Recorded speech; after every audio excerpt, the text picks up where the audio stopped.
I'm Erica Bruder. I'm the young adult librarian here at St. Mary's County Library. I've come to talk to you about some books that you can choose for free reading or extra credit. Imagine a future where every step of your life is planned, from what you eat to who you marry.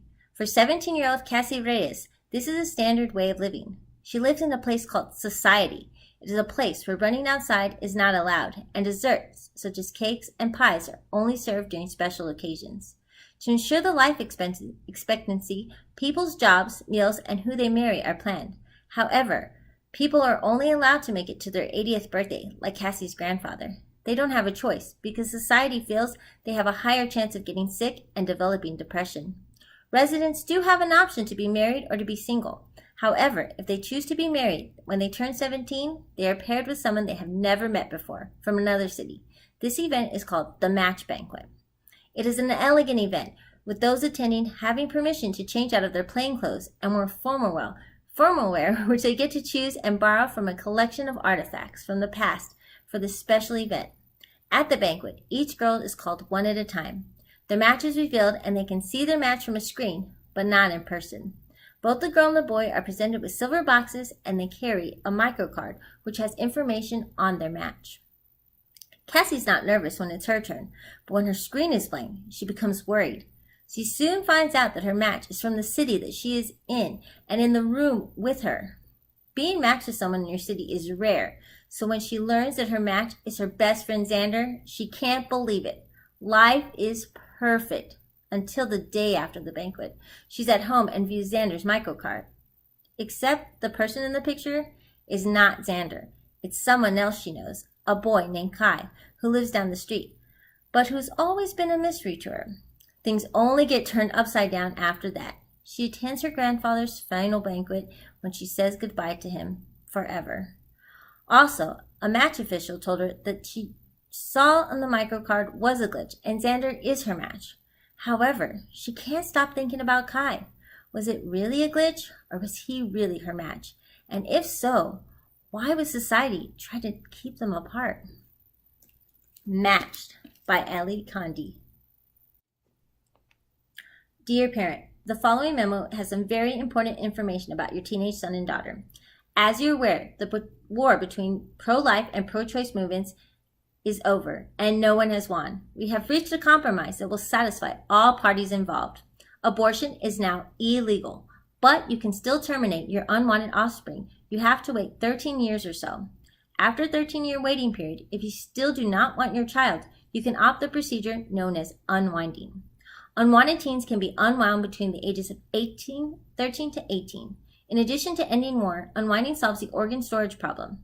With our revolutionary practical procedure, organs and body parts will be readily available. From everything from replacing stomachs plagued by cancer or arms lost due to automobile accidents to getting those perfectly small ears and legs you've always admired. So how does unwinding work? Unwinding is a procedure in which every single part of the body is recycled. Not even one cell of your teen will be wasted. The procedure is painless. As your teen is deconstructed, he or she will be giving pain medications. However, the patient will be awake for almost the entire operation to help him or her transition into existence of the divided state. We have counselors readily available to assist you in decision-making process. If you choose to have your teen unwound, simply fill out the enclosed paperwork and we will immediately send out a team to collect your child. Please remember that choosing to unwind your child is your right to exercise as you see fit. You do not need to justify your choice to anyone. Sincerely, Akron AWOL Harvesting. Find out what happens when parents choose to exercise the right to unwind. By Neil Suderman. Hello, my name's Ellie Cruz, and I'm 11 years old and I live in San Francisco, California. My parents are divorced, so I live with my mom. She's a high school theater teacher, and my dad is an actor, and they're always telling me I need to find my passion. Specifically, they would like me to be passionate about theater. I sometimes wonder if I was born into the wrong family. Being on stage makes me nervous. I'd rather be cooking in the kitchen and creating new recipes. I currently just started middle school, and let me tell you, middle school is a different story from elementary school.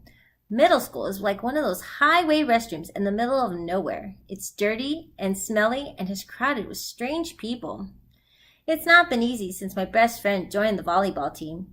She's been so busy with practice and her new friends, she barely even has time to speak to me anymore. However, things are going great now. I'm busy hanging out with Raj, a gothic kid who has a nose ring and wears all black all the time. And my 13-year-old grandfather, Melvin. Yes, you heard me right. My grandfather, Melvin, is 13 years old. Well, he's really 72, and he has 2 PhDs.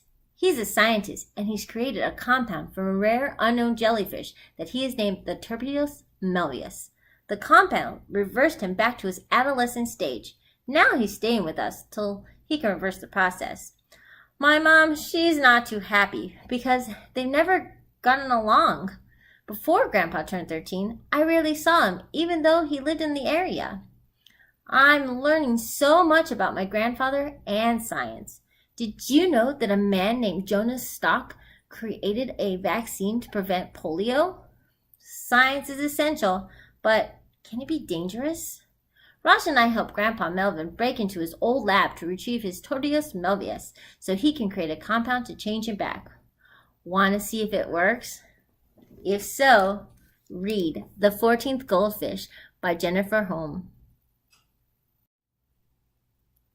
When 2 Shocker Studio production fans, Aaron and Josh, get the opportunity to be the first to test out the studio tour, they feel like the luckiest kids in the world. Shocker Studio produces the scariest movies they've ever seen. Aaron's father works for Shocker Studios as an engineer. After 4 years of work, it is finally complete, and he wants Aaron and Josh to take the tour before opening it to the public. They were finally going to get to walk the empty lot where the Mad Mangler hung out in Shocker 3 and roam the cemetery where Cemetery on Shock Street was filmed. The tour is filled with scary situations. The creatures and monsters that start attacking them look so real that soon Josh and Aaron are convinced they are real. Aaron and Josh are scared to death and have nowhere to go. When they're finally about to give up, they hear, "Cut! Good scene, everybody!" After being scared to death, they head back to Aaron's dad at the main platform, which they are told is located through the door of the Chakras House of Shocks.